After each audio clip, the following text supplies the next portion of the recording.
An 87-year-old Disneyland guest was injured the other day when a piece of equipment that had been in disrepair fell down on her near the entrance to the park. While some of the details can sound light and transitory, we wanted to dig into how this wasn't a normal light post, and also bring a little bit of light onto some other issues facing the Disney parks as they spend hundreds of millions of dollars that would bring the parks more in line with progressive views, while other aspects of the park, even on the same rides, fall into disrepair to the point of being somewhat dangerous. Let's talk about that on That Park Place.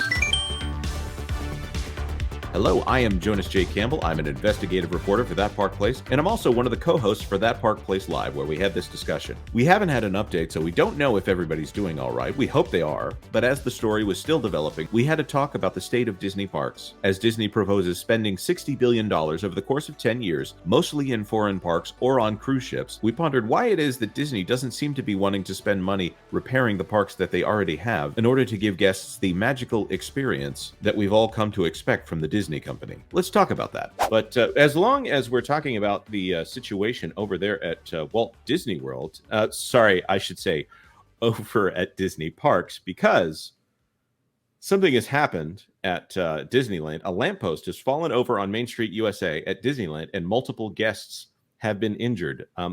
If this thing just fell on its own, it would be one thing, but or if it was something plasticky and just fell down and hit and nobody was harmed, we might have ignored this kind of story, but as Vash and culture can probably attribute, there's some extra things going on here. So how are they injured? Hit them? Well, let's find out. We'll get into it. We'll go down to the main story here. There's been multiple updates. There's been multiple updates. Yeah. Wow. Okay. Let's see. Disneyland lamppost. I think we're finally to the actual story down here.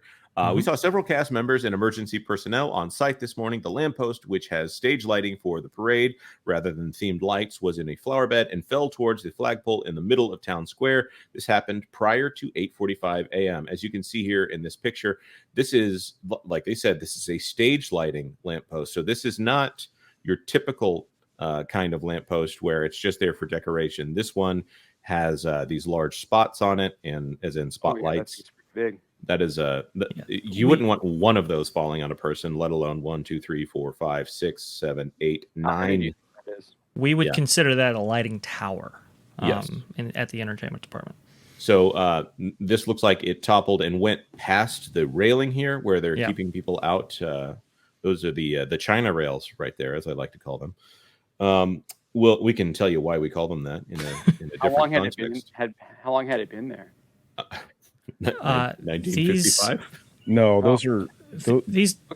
Go ahead, culture. No, those would have been, I think, initially installed back when they were still running multiple cycles of nighttime event parades. That would have been, gosh, how far back would that be? It probably goes back to this Celebration of America, the bicentennial, possibly.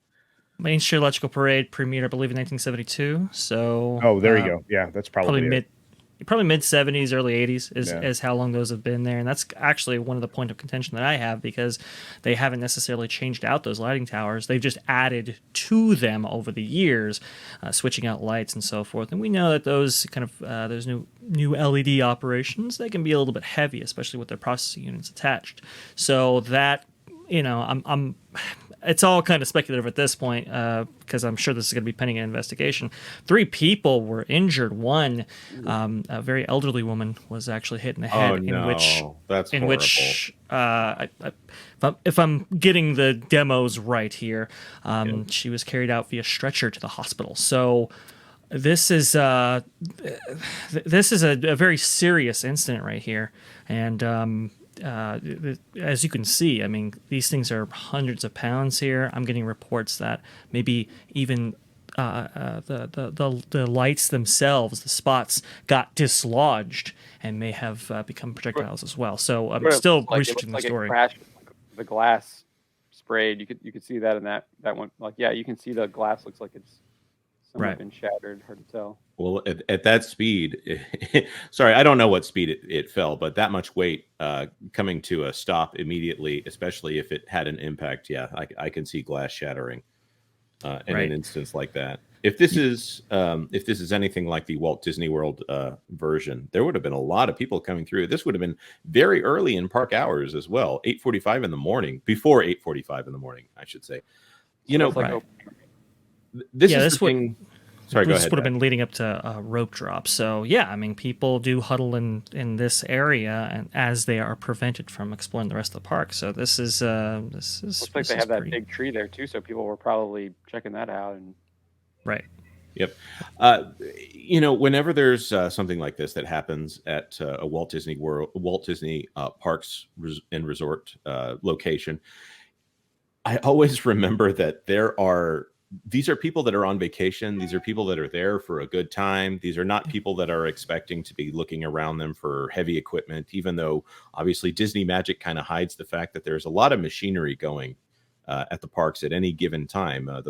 You always get, little kids running in front of those parade floats or things like that. Those are kind of hard to maneuver there. Right. And there's a lot of danger around you at a Walt Disney park. I'm not trying to say people shouldn't go to the parks. I'm just saying that people are not paying attention to dangers around them when they go. They usually have little kids with them, and they're focused on the great and happy music. And so when somebody gets, I hope that there is no permanent injury to this woman, even more so than I would in a instance if this just happened on the street outside, 100 miles away. Yeah. Because this is, you don't want a horrible memory attached to a Walt Disney vacation. Vash, go ahead before we move on to the next, adding some more flavor to what's going on with Disney parks. Right. I totally agree, Jonas. When people walk into these parks, they're looking to have a good time. And as park operators, you have to understand that people's lives are in your hands. Looks like this was in a flower bed right here, which I do happen to know for a fact that horticulture, every once in a while, especially when they're turning those flower beds over for holidays and promotions and so forth, they will kind of dig those up a little bit. Perhaps the soil was a little bit soft. Perhaps those lights on that tower were a little bit heavier than maybe it was originally designed for. Mixed in with the Santa Ana winds, as Culture astutely pointed out before the show. You do maybe create a scenario like this. We'll have to see what I believe Cal OSHA, who looks into these kind of incidences when investigating, what they actually say about this. Disney did go and actually check every single lighting tower in Disneyland, and in that article, it actually says that one, the base there was cracked already.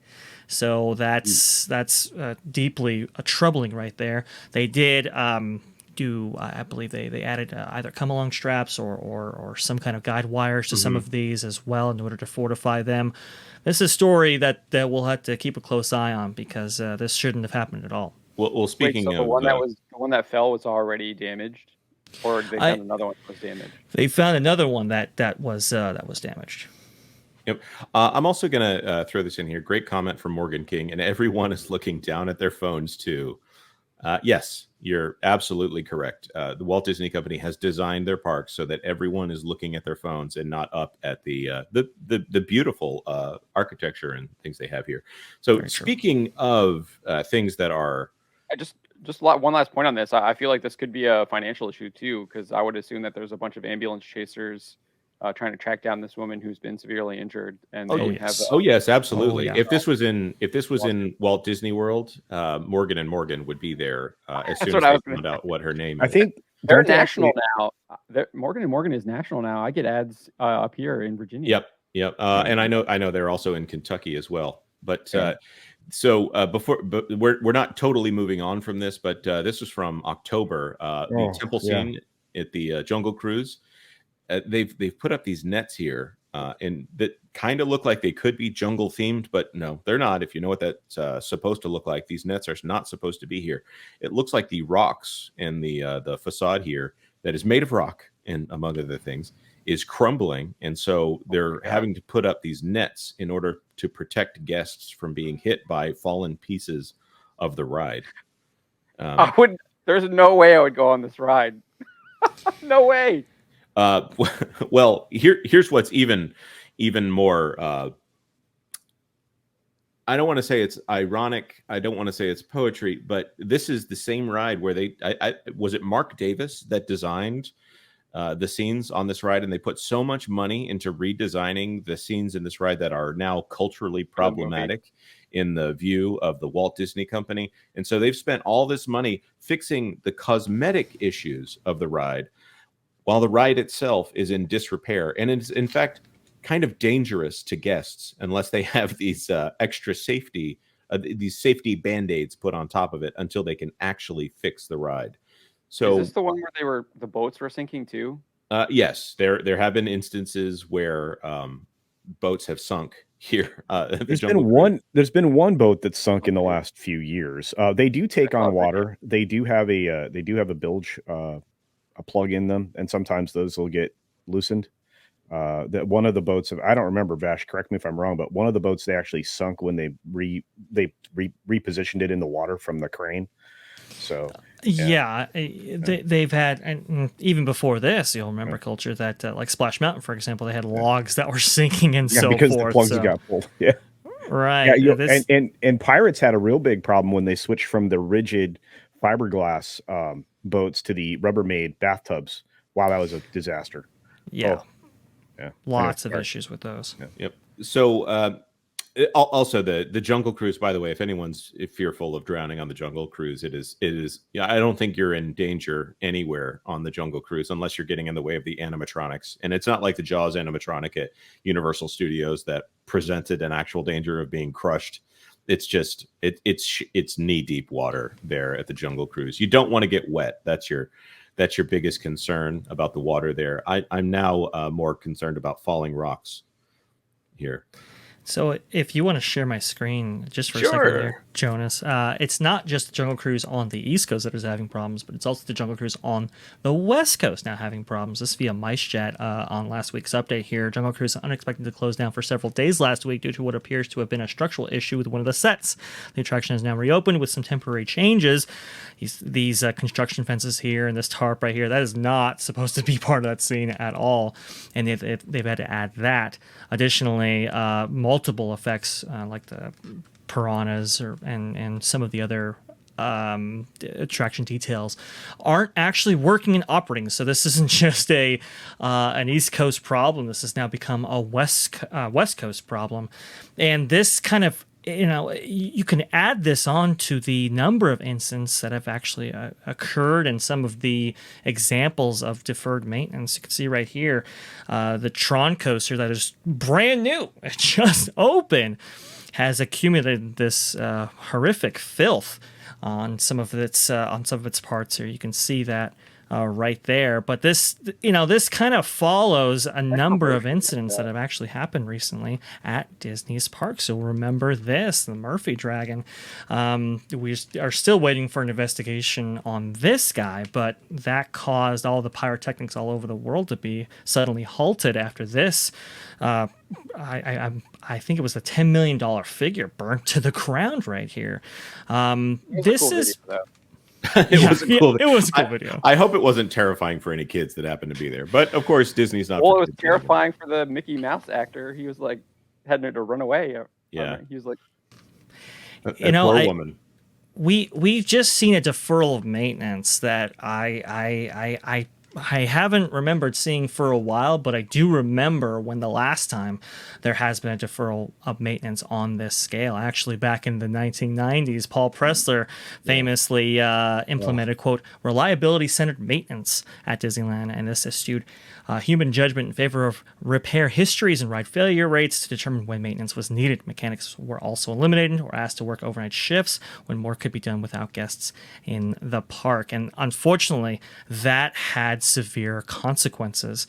3 severely injured in an accident at ship replica in Disneyland. This is the famous Columbia incident in which a number of guests actually were hit by a cleat that moored down the Columbia back in Christmas Eve of 1998, and unfortunately ended up taking the life of one of those guests. Oh, that's awful.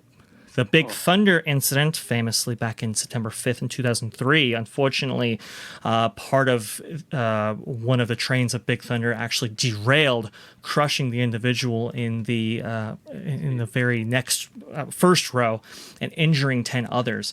These deferral of maintenance have severe consequences, and I just hope that park operators understand the history and how these things can actually go south, because the money you save now, you'll have to spend 10 times more to get back your reputation. That's amazing, John.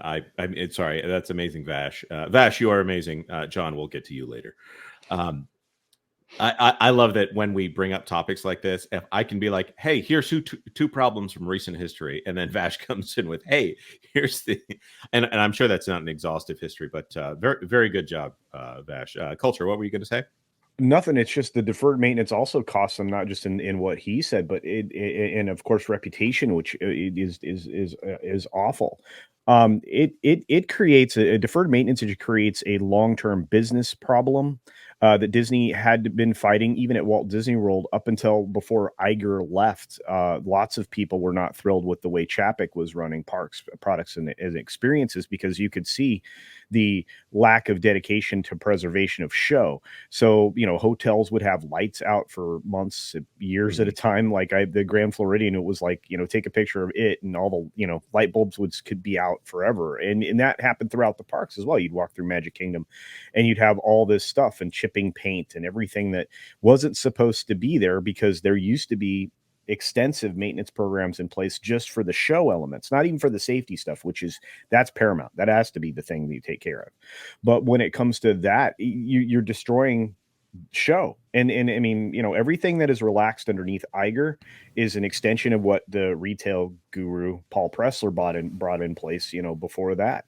For as much as we throw heaps and loads of bad stuff on top of, these people, including Chapek, it's ultimately Iger's responsibility at this point to handle everything.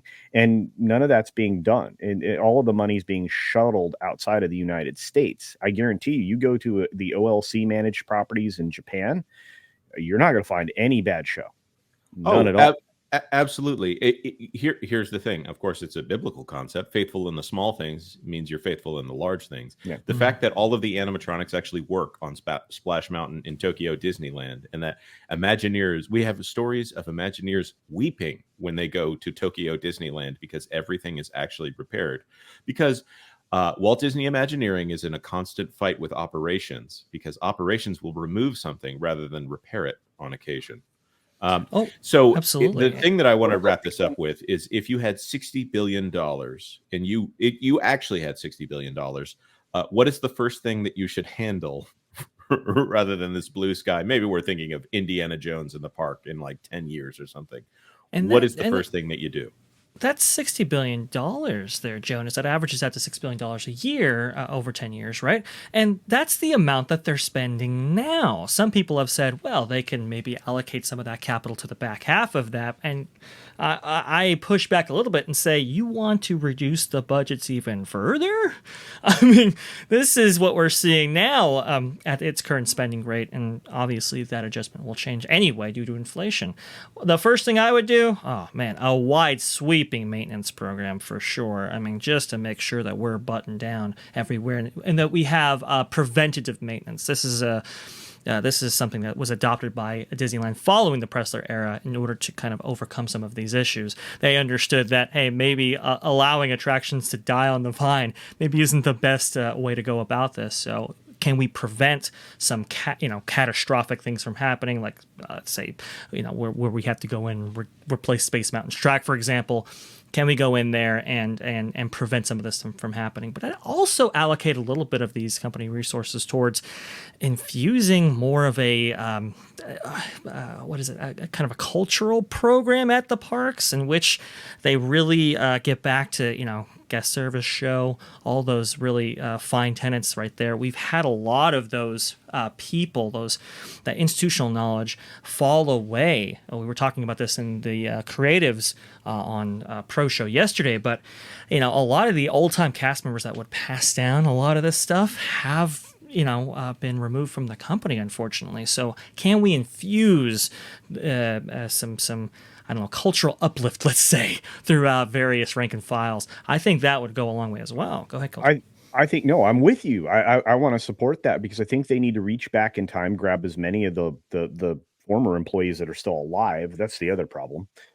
Because usually you work, a very long time for Disney, and then ultimately you may, pass away in the course of your job. We've had that happen with a lot of well-known cast members. But when you look at this, bring those people back, have them come in and talk about how they were able to keep the parks in tip-top shape. Right. And look, it's not cheap. I mean, it takes manpower, but at the same time, if you preserve the show, that's something that is invaluable long term. You spend far less money on preservation than you do on recovery. And there were some stories that I would hear about. Oh, go ahead. Here's a really good super chat from Black Saber for $5. Disney needs to spend that $60 billion now, not later, just on repairs. This also seems like a bad omen for Disney if this was the story of yore. Very well said, Black Saber. And also, Jay for $2. Isn't that dragon Murphy number 2, or are they on number 3 now? Technically Murphy number 1, because Murphy, that nickname that was given to the dragon, was only given to the audio-animatronic version, because, well, anything that can go wrong will. You'll remember that when that actually debuted for, what is it? Their Summer Nightastic promotion, actually, back in, I believe, 2012. What a name. It debuted with, yeah, exactly, right? It debuted with a myriad of problems, and which didn't actually make the promotion. It didn't make its appearance until later that year, like right at the tail end of that. So that's why we call it Murphy. So technically number 1, we'd be on number 2 here shortly. But I mean, I remember stories of people like maintenance crew taking it upon themselves to work off hours to like paint the sets in like the Primeval World diorama, for example. That kind of culture no longer exists, and I think that goes a long way in preserving these parks. Not to say that people should be working on off hours, but can we kind of inspire that kind of dedication? There's great show in the idea that they've got a secret army of maintenance workers going in after the parks have closed and doing all of that secret maintenance at night. John, before we move on to the next topic, do you have anything you'd like to chime in here? Yeah, I feel like a lot of this maintenance stuff was central to the Reedy Creek Improvement District as well. And that was one of the things that Ron DeSantis kind of really criticized the Reedy Creek for doing, is that they weren't allowing Florida inspectors to go in and actually inspect the park. And I think that now it's been whatever changed over. I don't remember the name that it's called now. But SIFTOD, yeah. SIFTOD. Yeah, and I think that is one of the things that the state of Florida is now doing now. They are overseeing yearly inspections, I believe, or that was at least something that they wanted to do. Mm-hmm. And that was something that Disney was trying to really fight back against with the Reedy Creek stuff. So this isn't just like you guys are talking about the show and everything like that. This is also something that now the state is getting involved and is making sure that they have to actually follow the rules and regulations of the state of Florida. At least I know that's what was going on for Walt Disney World and everything like that. You guys might know a little bit more on that. I just remember kind of seeing that out there, and that was one of the big sticking points for that. No, yeah, I mean that's a big deal right there. Hey, if you can't maintain your own property, maybe somebody should step in and mandate that these things be maintained. Disneyland has operated under that principle under Cal OSHA for decades now. You know, why push back against a little bit of oversight on the East Coast? Very, very interesting. This conversation was originally part of That Park Place Live, which we do every Tuesday at 10 a.m. Eastern Time. Feel free to hit the notification bell if you want to know when we do that. Of course, like this video if you like this video, share it out on social media if you know someone who might be interested, and we would be honored if you would subscribe to That Park Place for all the news that should be fun. Thanks for watching That Park Place News. For more information, consider checking out www.thatparkplace.com. And don't forget to subscribe, share, like, and send this out on your favorite social media accounts.